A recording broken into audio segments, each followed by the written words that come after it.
በስመ አብ ወወልድ ወመንፈስ ቅዱስ አሐዱ አምላክ ኅዳር 22 በዚህች ቀን ቅዱሳን ቆዝሞስ እና ድሚያኖስ ወንድሞቻቸውም አንጢቆስ፣ ዩንዲኖስ፣ አብራኒዎስ በሰማዕትነት አረፉ።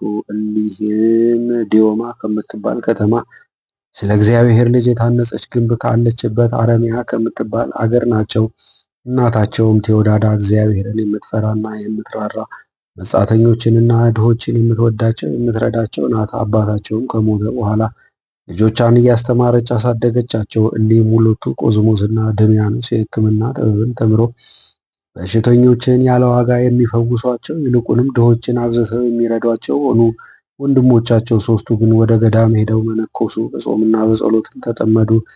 ከአባ አጋጊዮስ አደራ ባስጠበቀው በንጉሥ ቁዝ ልጅ ምክንያት ዲዮቅልጥያኖስ ክዶ የረከሱ ጣዖታትን ባመለከ ጊዜ በምዕመናን ላይ መከራ ሆነ። ገንዘብ ወዳጅ አጋጊዮስ ብዙ ወርቅን ተቀብሎ የንጉሥ ቁዝን ልጅ ወደ አባቱ ልኮታልና። ከዚህም በኋላ የንጉሥ ቁዝን ልጅ ዲዮቅልጥያኖስ ዳግመኛ ከጦር ሜዳ አግኝቶ ማረከው። እርሱንም የንጉሡን ልጅ ሰውሮ አባ አጋጊዮስን ጠራው። ያንንም አደራ የሰጠውን የንጉሥ ቁዝን ልጅ እንዲያመጣ አዘዘው። አጋጊዮስም ሙቶ ተቀብሯል ብሎ በሐሰት ተናገረ። በዚያንም ጊዜ በመሠዊያው ፊት አማለው። እሳትም ከሰማይ ወርዳ እንደምታቃጥለው ጠበቀ። የእሳትም መውረዷ በዘገየ ጊዜ ወርቅን በእሳት አቅልጦ አጠጣውና አቃጠለው። ስለዚህም ከወርቅና ከብር የተሰሩ ጣዖታትን አመለከ። ቆዝሞስና ድሚያኖስ በሀገሩ ሁሉ ስለ ክርስቶስ እነርሱ እንደሚያስተምሩ ዲዮቅልጥያኖስ በሰማ ጊዜ ወደ እርሱ እንዲያቀርቧቸው አዘዘ። በደረሱም ጊዜ ለአገረ ገዢው ለሉሊዮስ እንዲያሰቃያቸው ሰጠው። እርሱም በብዙ ስቃዮች ማሰቃየትን ጀመረ። በእሳት የሚያቃጥልበት ጊዜ አለ፣ በግርፋት የሚገርፍበትም ጊዜ አለ።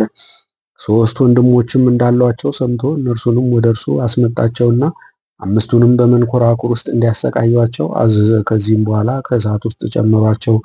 በውስጡም 3 ቀኖችና ሌሊቶች ኖሩ። ያለ ጥፋትም በጤንነት ወጡ። ዳግመኛም ከብረት አልጋ ላይ አስተኝተው ከበታቻቸው እሳትን አነደዱ። እግዚአብሔርም ያለ ጥፋት ጠበቃቸው። መኮንኑም እነርሱን ማሰቃየት በሰለቸ ጊዜ ወደ ንጉሥ መለሳቸው። ንጉሡም ዳግመኛ ታላቅ ስቃይን አሰቃያቸው። ቴዎዳዳ እናታቸው የምታስታግሳቸው ንጉሡንና የረከሱ ጣዖቶቹን የምትረግም ሆነች። በዚያንም ጊዜ አንገቷን በሰይፍ እንዲቆርጡ አዘዘ። የሰማዕትነት አክሊልንም ተቀበለች። ሥጋዋ ግን በምድር ላይ ወድቆ ነበረ። ቆዝሞስም እንዲህ ብሎ ጮኸ፣ የዚህች አገር ሰዎች ሆይ ይችን አሮጊት መበለት ሥጋዋን አፈር አልብሶ ይሰውራት ዘንድ ከውስጣችሁ ርኅራኄ በልቡ ያደረበት የለምን?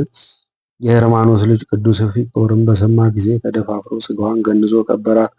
ንጉሡም እነርሱን ማሰቃየት በሰለቸ ጊዜ ራሶቻቸውን በሰይፍ እንዲቆርጡ አዘዘ።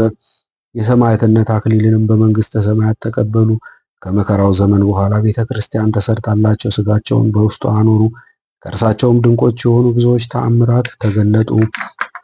ለእግዚአብሔር ምስጋና ይሁን። እኛንም በእሊህ ቅዱሳን ሰማዕታት ጸሎት ይማረን፣ በረከታቸውም ከእኛ ጋር ትኑር ለዘላለሙ አሜን። በዚህችም ዕለት 262 ወንዶች 49 ሴቶች የቅዱስ ቆዝሞስ ማኅበር የሆኑና ቀለምንጦስም በሰማዕትነት አረፉ። በረከታቸውም ከእኛ ጋር ትኑር ለዘላለሙ አሜን።